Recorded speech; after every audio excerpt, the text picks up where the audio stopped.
Nero memutuskan bunuh diri di usia 30 tahun. Perkataan terakhirnya Qualis Artifex Pereo, seorang seniman mati bersamaku. Bisakah kamu dengar yang berbicara itu adalah iblis?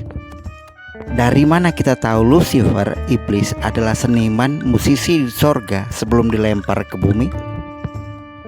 Perhatiin kedua ayat berikut. Ke dunia orang mati sudah diturunkan kemegahanmu dan bunyi gambus-gambusmu. Ulat-ulat dibentangkan sebagai lapik tidurmu dan cacing-cacing sebagai selimutmu. Kata gambus-gambusmu memberi arti di tubuh Lucifer ada lebih dari satu jenis alat musik. Engkau berada di Eden, taman Allah. Segala batu permata adalah penutupmu. Sardis, topas dan intan, beril, onyx dan jasper, sapir, batu pirus dan jamrud dengan emas. Pengerjaan rebana dan serulingmu telah dipersiapkan bagimu pada hari engkau diciptakan. Lihat rebana dan seruling. Kaisar Romawi Nero dikenal sebagai salah satu pemimpin paling sadis dalam sejarah dunia. Dalam rekaman pengusiran setan terhadap analis Michel dalam video kemarin, iblis itu mengakui dialah di belakang Kain, Nero, Yudas Iskariot, dan Hitler. Siapa lebih sadis, Nero atau Hitler? Silakan kamu nilai sendiri, tapi yang pasti adalah korbannya sama, orang Yahudi, umat pilihan Allah. Alkitab mencatat dari perjanjian lama sampai perjanjian baru, iblis selalu ingin membantai umat pilihan Allah. Modus kerja Lucifer, si pembunuh, selalu sama, yakni merasuki seorang yang punya kuasa untuk melampiaskan hawa nafsunya akan pembunuhan. Berikut beberapa contoh saja. Firaun, zaman raja-raja perjanjian lama, kemudian bersambung ke Herodes, Nero, dan di zaman modern yang sangat nyata adalah Hitler, psikopat yang ingin membinasakan orang Yahudi.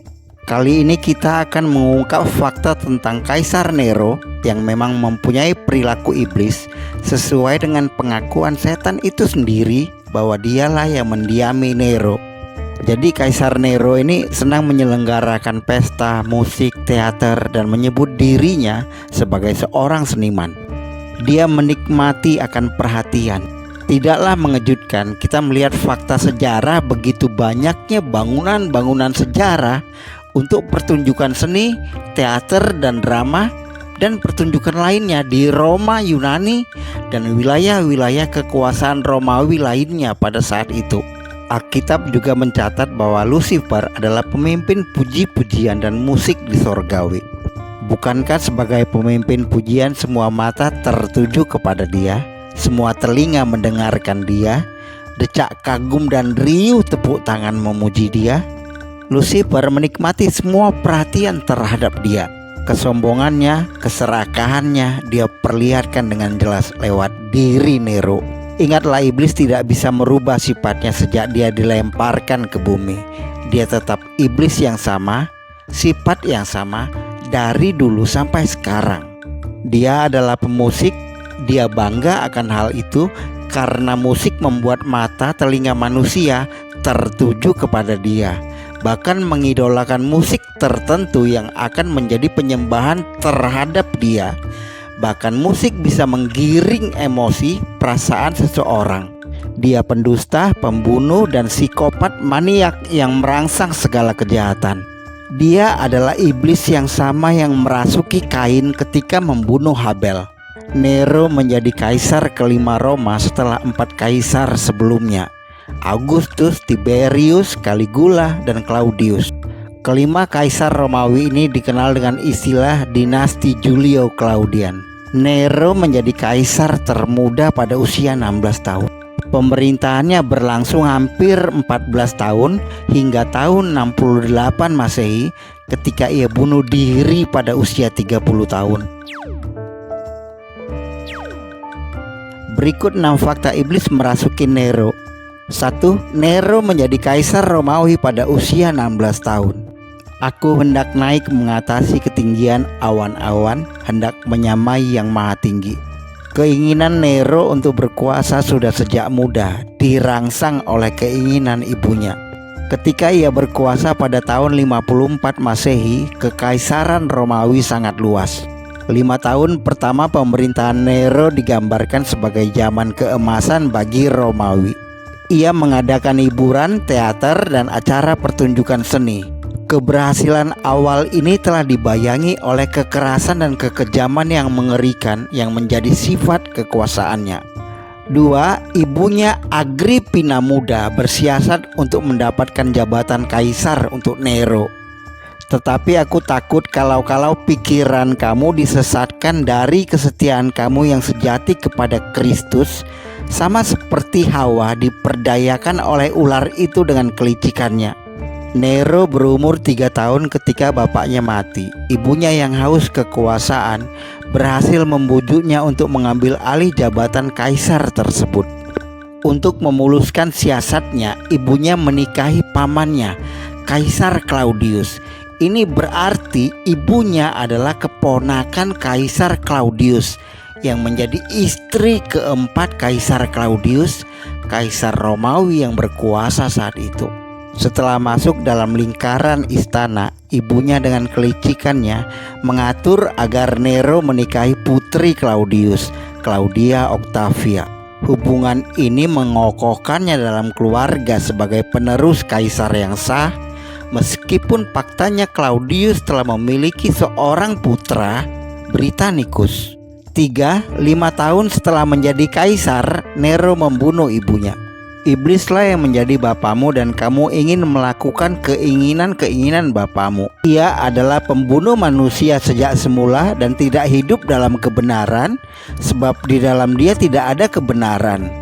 Apabila ia berkata dusta, ia berkata atas kehendaknya sendiri, sebab ia adalah pendusta dan bapa segala dusta. Saat pertama kali berkuasa, Agrippina, ibu kandung Nero, adalah salah satu penasehat terdekat Nero. Wajahnya bahkan ditampilkan di samping wajahnya pada koin-koin Romawi. Namun Nero kemudian memerintahkan agar Agrippina, ibunya, dibunuh karena ia menginginkan lebih banyak kekuasaan.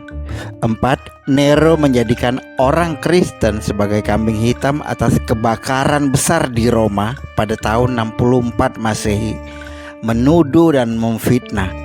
Ini catatannya, kata iblis dalam bahasa Yunani itu disebut diabolos, artinya pemfitnah atau yang menuduh dengan tidak benar. Untuk terhindar dari kesalahan atas kebakaran tersebut, Nero menuduh orang-orang Kristen yang memulainya. Padahal pada saat itu orang-orang Kristen merupakan kelompok kecil, terpinggirkan di Roma. Dengan tuduhan ini menjadi alasan pembenarannya untuk menyalibkan dan membakar orang Kristen dan menikmati kekejaman itu. Mengundang orang untuk datang dan menonton, seolah menjadi aksi panggung teater pertunjukannya. 5. Nero memerintahkan kematian istri pertamanya dan membunuh istri keduanya. Pencuri datang hanya untuk mencuri dan membunuh dan membinasakan. Aku datang supaya mereka mempunyai hidup dan mempunyainya dalam segala kelimpahan. Ketika Nero bosan dengan istri pertamanya, Octavia, putri Kaisar Claudius tadi yang sebelumnya, dia mengusirnya dan mengirim pembunuh untuk mengejarnya. Nero kemudian menikahi Poppaea, seorang wanita bangsawan yang dicintainya, tetapi kemudian menendangnya hingga mati karena marah saat wanita itu sedang hamil. Bahkan kematian Nero pun dramatis pada saat ia berusia 30 tahun. Maka ia pun melemparkan uang perak itu ke dalam bait suci lalu pergi dari situ dan menggantung diri. Selalu terjadi setiap kali iblis telah merasuki dan merangsang seseorang untuk melakukan kehendaknya. Iblis itu akan membunuh orang yang dirasukinya, merangsangnya untuk bunuh diri atas tindakan kejahatan yang dia buat. Ini terjadi pada Yudas Iskariot, pada Nero, dan pada Hitler, dan banyak lagi. Iblis menuduhnya, untuk apa kamu hidup? Perlawanan terhadap Nero mulai menguat karena kebrutalannya.